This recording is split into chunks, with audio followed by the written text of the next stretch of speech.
simmering away. This is what we want it to look like. The balsamic onions are great, but a really great hamburger is all about the proper technique of forming the patty, cooking the patty, and the right cookware to be able to treat it right. And so this is the now we're going to be doing like almost like a pub style burger. I know smash burgers and the thin patties and stuff are like all the rage. We're anti-smash here today. We're going to be doing really nice big like 8-ounce sort of pub burgers. So we're starting with this. We've got 1 pound of 80-20 ground chuck. So I'm not a big fan of mixing stuff in. Even your salt, you don't want to put salt and pepper in ahead of time, because if you do, it'll mess up how it cooks. So we want to leave the beef as kind of pure and you know, just kind of unedited, I guess, as possible. Kind of level it out so it's nice and even. And I'm just going to be confident and go, that's pretty much half, right? So we got 8 ounces and 8 ounces and 8 ounces. Now, when I say you don't want to overwork this, we don't want to be mixing it, because it makes a really, really tough burger, but you do want it kind of compacted down. So to make sure that it's not going to fall apart when you're cooking it, it also helps hold the juices in and stuff. Is once you have your little ball here, I like to just kind of give it a little throw, almost like you're playing catch with yourself. So it's not overworking the patty per se, but what it's doing is it's kind of knocking out any little air pockets. I can't wait to watch myself do this back someday.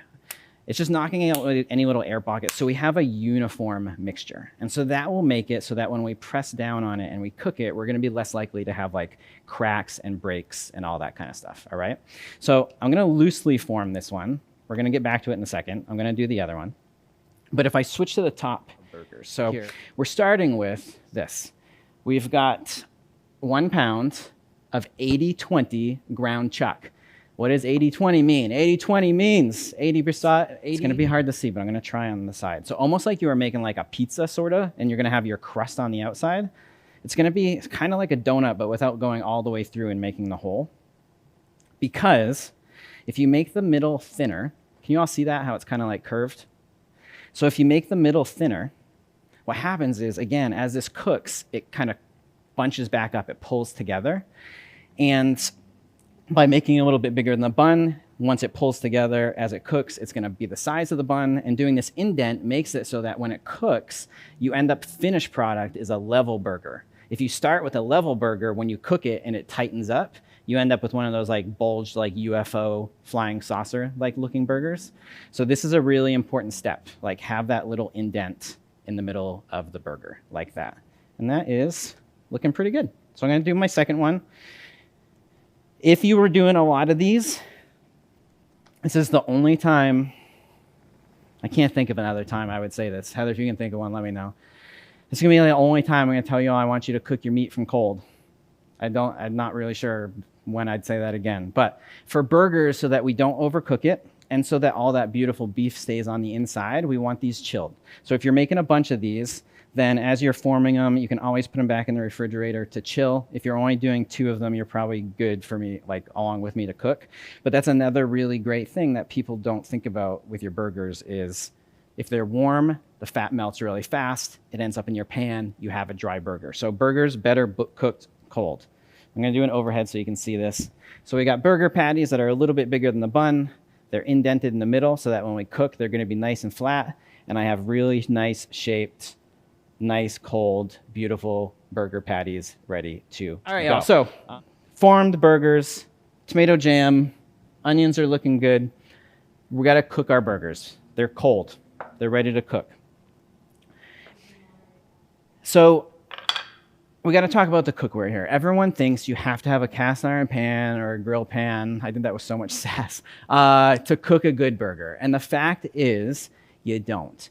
I have said this lots of time with cooking, that you don't need to cook over high heat all the time. Everyone thinks I'm cooking steak, I'm cooking burgers, I'm doing this stuff. Burger King tells me it has to be charbroiled, like, you know, like that's not always the case. Different meats and different things actually sometimes are better over a slightly like lower heat. And that's where any scan pan, we're using the 10 1/4 inch classic here, but like any scan pan is going to be the perfect pan to actually make burgers, because that's one of those big misnomers. People think you got to be on crazy high heat. If you're on crazy high heat, what you end up doing is the burger seizes, all the fat comes out of it. You end up burned outside.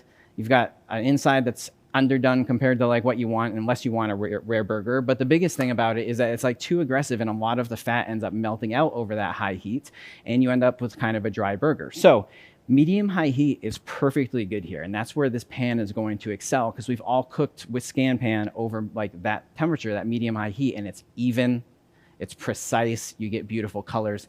So no joke, like I don't cook, I will grill a burger, like if the weather's good, which it's not yet here in Seattle. I hear maybe for 2 weeks, you know, all year I'm gonna have good weather. But if I'm cooking inside, I'm doing my burger in a Scan Pan, not in my cast iron, because I actually want that little bit more of a delicate heat so that I can still get the color I want from the amazing searing on this, but I can also get a nice gently cooked burger so all that fat stays on the inside. So I'm just checking the temperature of my pan. I'm gonna wait until it gets a little bit warmer. If you ever did want to test it a little bit, you could put just like a tiny bit of oil. This is one of Joel's favorite tricks. But you can put a little bit of oil in and use something with a wooden handle, like the spatula or a spoon, and you kind of put it in there and see if it's starting to bubble. Mine still needs just like another minute. But we don't want this aggressive. Like I said, just kind of like a medium high heat. We've formed the perfect burger. It's at the right temperature. We've got the perfect cookware over the perfect heat. Lots of perfect things going on. Let's follow through on the seasoning. Pretty good amount of beef here. This is 8 ounces, right? So we want to have a nice amount of salt. Don't be afraid of it. I've got kosher salt here and a little bit of pepper. We can use pepper here. It's not going to burn because, again, we're not on like really high heat. And we're gonna do both sides of our burgers. All good quality burgers really need good amount of salt, a little bit of black pepper, both sides. So there's one. And when I season the other side, I'm gonna switch the other camera because I wanna make sure you all see how to season this perfectly. So I'm gonna flip this over. We're gonna season from nice and high. And that means that the salt's gonna spread out and we're gonna have that perfect burger bite every time. If you season from low, you just get really big pieces of salt in areas. So nice and high. If you get some salt going over the sides on your cutting board or your counter, it just means you're cooking, which is fun. And then a little bit of pepper. So I'm gonna check my pan. Heat's really nice. I can feel the heat coming off like right above here. I'll give my little handle test here. I've got little teeny tiny bubbles going. So I'm gonna take my patties and I'm gonna lay them in. Now, when I lay them in, I'm gonna give a little press in the middle just to reinforce and kind of redo that dimple. Make them a little hollow in the middle. It's also gonna give us really good contact with the pan, so we're gonna get a good sear on the whole thing. And then, while I'm washing my hands, I'm gonna emphasize this. Don't press them again. Don't do it. Don't do it. If you're making like a smash burger, which is fine, it's all the rays, those little like thin patty things that you press, smash the heck out of it. That's the point. But once you get that initial contact on your pan, let the pan do its work. You bought a beautiful Scan Pan for a reason. I always say don't micromanage it. Let it do its job. Let it cook.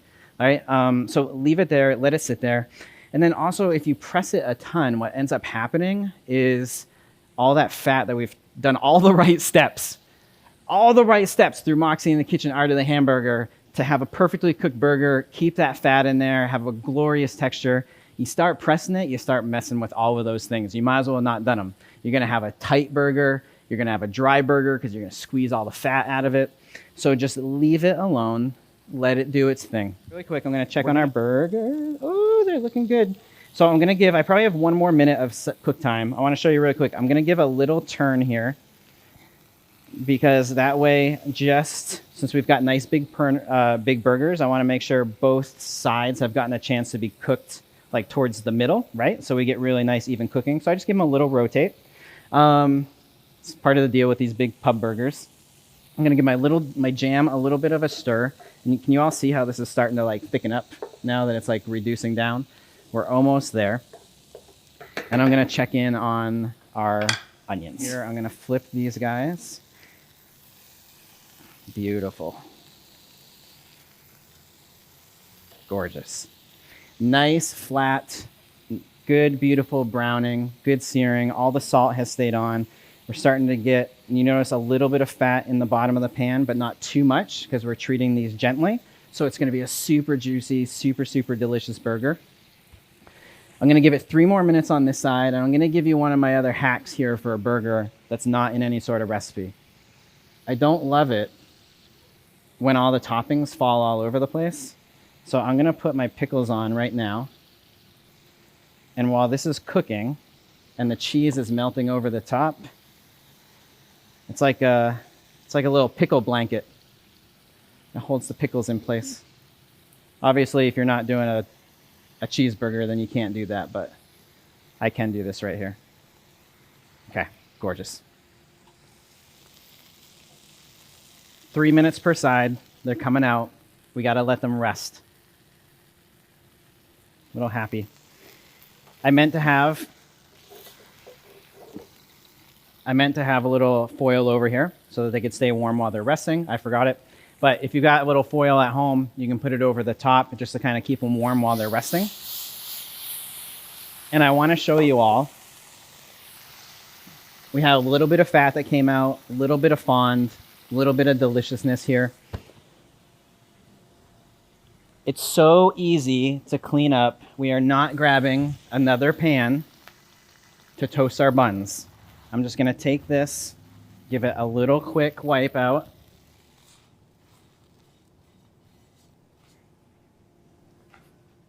I didn't swap it out. I wouldn't lie to you. This is the same pan, and I just wiped it out with a towel. So I'm going to put it back on the heat. I'm going to grab my bun and just kind of dry toast it, get it a little bit crispy, a little bit toasted, and barrier kind of underneath. So all the beautiful fat that we left in here doesn't ruin your bottom bun. So I'm going to take a little bit of my lettuce and go down first. It's like a vapor barrier if anyone likes to build homes and stuff. This is our vapor barrier for our burger here. We're going to make sure we have a nice dry bun on the bottom. That was a weird example. Then, now that these have rested beautifully, I'm going to transfer over. And I like my toppings on the top. Remember, I've already got my pickles under their little cheese blanket here. I'm going to take one of my beautifully roasted balsamic onion rounds. Look at those things, y'all. And then, admittedly, probably more of this tomato jam than is necessary.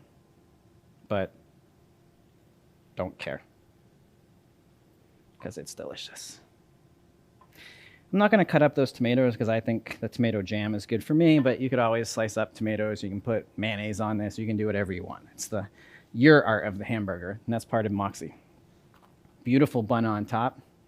And what do we think of that, y'all? How do we feel about this beautiful pub-style art of the hamburger? That's the art of the hamburger, y'all. That is how to cook an absolutely perfect pub-style hamburger at home, and I'm super excited about it.